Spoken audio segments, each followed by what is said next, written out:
எல்லாம் கவனிக்காமல் பொம்மை முதல்வர் போல இருந்து கொண்டு இந்த இடத்துல உட்கார்ந்து அவரால் இந்த அதிமுகன்ற கட்சியை வழிநடத்த முடியாது. அங்கே தலைமை பதவிக்கு அவங்களுக்கு சேலஞ்சே கிடையாது. ஸ்டாலினை பொறுத்தவரைக்கும் நீங்கள் தூங்கிட்டே இருந்தாலும் அந்த குடும்பத்தை மீறி யாரும் நான் தான் தலைவனும் வரப்போகிறதில்ல.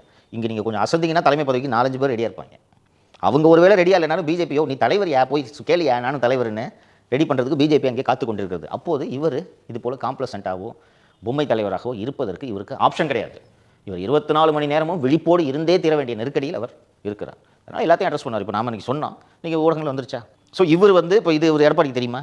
இவர் 5வது மாடியில் இருப்பார். ஃபர்ஸ்ட் ஃப்ளோரில் இவர் ஐடி விங் மீட்டிங் நடத்திட்டு அண்ணன் தான் என்ன வர சொல்லி ரூம் போட்டு நான் தங்குற ஹோட்டலே தங்குப்பா அப்படின்னு சொல்லி வெளியில் போய் சொல்லுவார். அண்ணன் தான் நீ இல்லைன்னா என்னால் சரியாக பிரச்சாரம் பண்ண முடியல தம்பி, நீ போட்டு கொடுக்குற அந்த வியூகத்தை வச்சு தான் நான் இவ்வளோ நாள் பிரச்சாரம் பண்ணேன்னு சொல்லிட்டு 4 பேர்கிட்ட உருட்டுவார். நம்ம பேசினதை தொடர்ந்து சார் ட்விட்டர்லையும் மிகப்பெரிய ஒரு சலசலப்பு ஏற்பட்டுச்சு.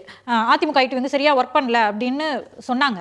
ஸோ அதுக்கப்புறம் கூட திரு ராஜசத்தியன் அங்கே பவர்ஃபுல்லாக இருக்கிற மாதிரி தெரியும் போதெல்லாம் அவர் அப்படி ப்ரொஜெக்ட் பண்ணிக்கிறாரு. நான் பவர்ஃபுல்லாக தான் இருக்கேன். நம்ம சொன்னேன்ல, இதாம்மா சென்னைக்கு வர்றாரு, ஐடிசி கிராண்டில் தங்குறாருன்னு வச்சுங்க. ஐடிசி கிராண்டில் இவர் ஒரு ரூம் போட்டுக்கிறாரு. வெளியில் வந்த உடனே என்ன சார் ஐடிசி கிராண்ட் அண்ணன் தான் வர சொன்னார், அண்ணன்கிட்ட தான் இவ்வளோ நேரம் பேசிக்கிட்டு இருந்தேன். அதிமுகவோட தினேஷா திரு ராஜசத்தியன் அப்படின்னு சொன்னாங்க. இப்போ அது இல்லைன்னு ப்ரூவ் ஆயிருக்கு. எடப்பாடி பழனிசாமி ஸ்டாலின் கிடையாது. நீங்கள் அதை புரிஞ்சுக்கிட்டீங்கனாலே அங்கே எந்த தினேஷும் இருக்க முடியாதுன்றதை புரிஞ்சுக்கலாம். புரியுதா?